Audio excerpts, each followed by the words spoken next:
we've had in the Western world and in a lot of the developed world an epidemic of mental health illness. You know, it is the most likely thing that kills young men is themselves because of, which is crazy because if you look at, you know, watching Nat Geo, you see people in the bush, you ask them, you know, tell me about self-hate. And they cannot understand the concept of it, right? What is life about? And they look at each other like, what is life about? What does that even mean? He says meat. You know, like, yes, meat. That's what it's about. And then, you know, they go get the honey from the tree.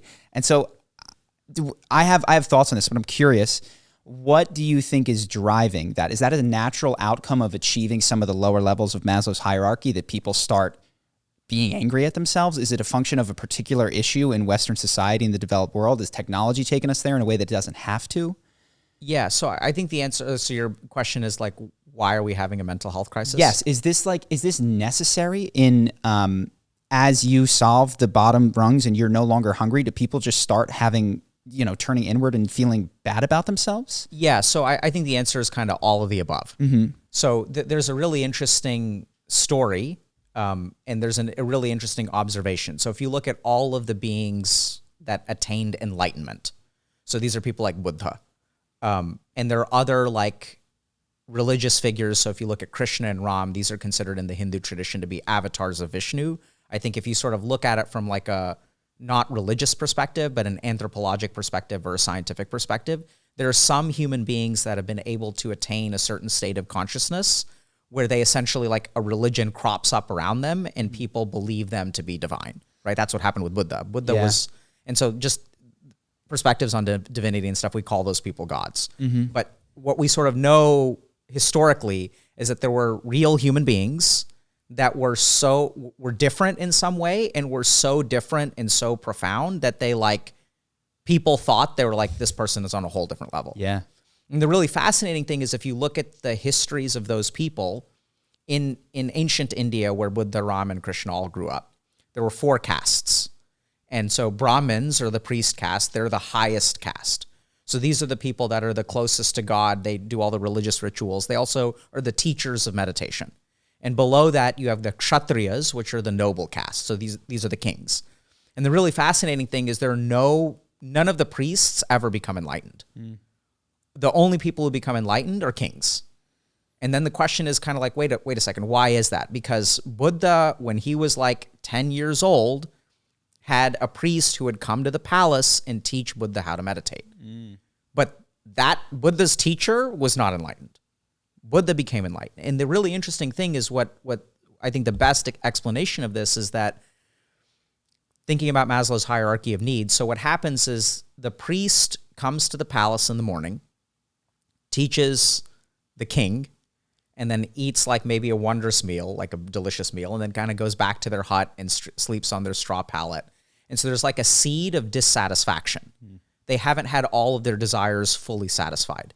And actually what happens with the kings is that they achieve everything. So Buddha was powerful, he was respected, he was loved, he had a healthy son, and so he had everything that he wanted.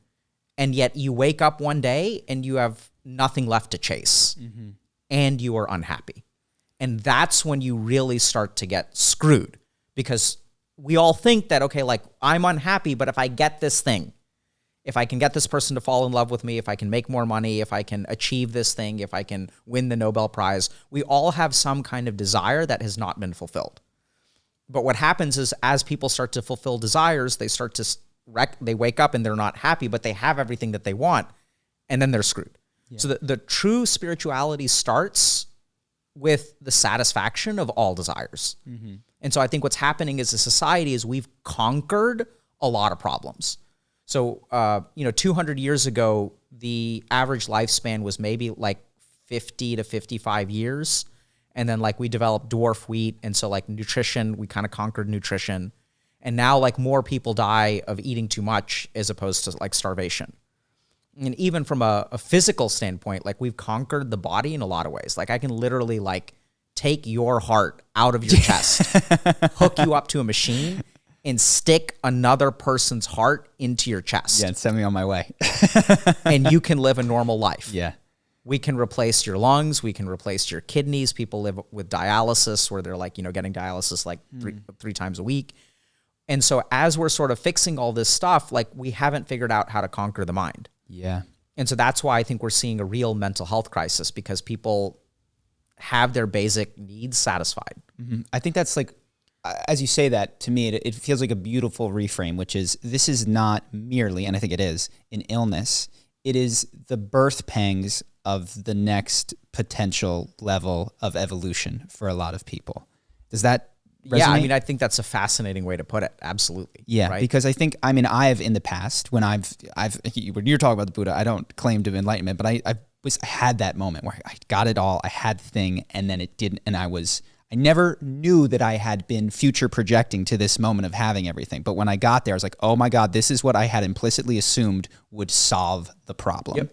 And it didn't. And that was devastating. And what's so frustrating is I can't go back to that prior innocence of imagining that I sometimes pray and wish that I could just think that another achievement would do it so I could wholeheartedly dedicate myself to it in the way that I did before. But I can't. Yep. I cannot unlearn. There's something very comforting about chasing something that you don't have, because it gives your life like direction, right? Yes. If I have this, then I will be happy. If I have, I've worked with a ton of people who are in like finance and like entrepreneurship, and you know, they really love. It's torturous, but it's like how they form the direction in their life. Like, I'm going to do this next. I'm going to do this next. I mean, I saw it in academia, right? Like you start off as a resident, then you become an attending, and then you've got like a junior faculty position and senior faculty position, and then you want to be chief of psychiatry. And so there's always like ladders to climb. Yeah. And then you take the ladders away, and this is where we don't need to have another therapy session. But yeah, then I think that maybe what people in my position, or I don't know if the Buddha felt this, but it's what fuels me to do anything. And then there's the fear of I'll just sit and do nothing if I don't have that hole, that lack that makes me move towards a thing. And that's actually where I think technology comes in, because what we're seeing with technology is that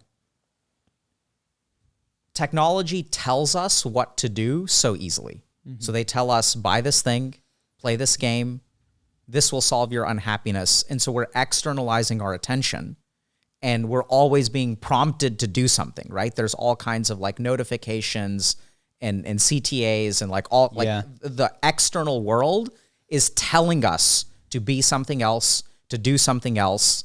And so what's sort of happening, this is kind of what we see, is like there's a loss of like purpose and direction in life. And that's because we've outsourced what gives us direction to technology. And the more that we externalize our attention, the more disconnected we become with ourselves. Yes. So as I look at particular ads and then I go out and I buy stuff and stuff like that, then it's not really me that wants that. It's whatever the advertisement is that's convincing me that I want it. Yeah. Yeah. And it's what I've felt in my deeper levels of introspection is that it's easy to blame technology and say, wow, and it's true. Like, this is an asymmetrical game of trying to convince people to want things. You've got entire marketing teams fueled with AI that are coming at your limbic system. That is all true. And there's a trade that I'm getting something out of by buying into the consumption game. I benefit from this in the way that you just described, which is it enables me to escape me. I get to then look to this purchase, this thing, this future achievement, and not address the fact that there is a condition that I have, chosen or will not see through that is causing suffering at some point. Yeah. So, I mean, and we sort of know that neuroscientifically as well, right? So like as long as I'm playing video games or even on social media, it's actually going to suppress my limbic system.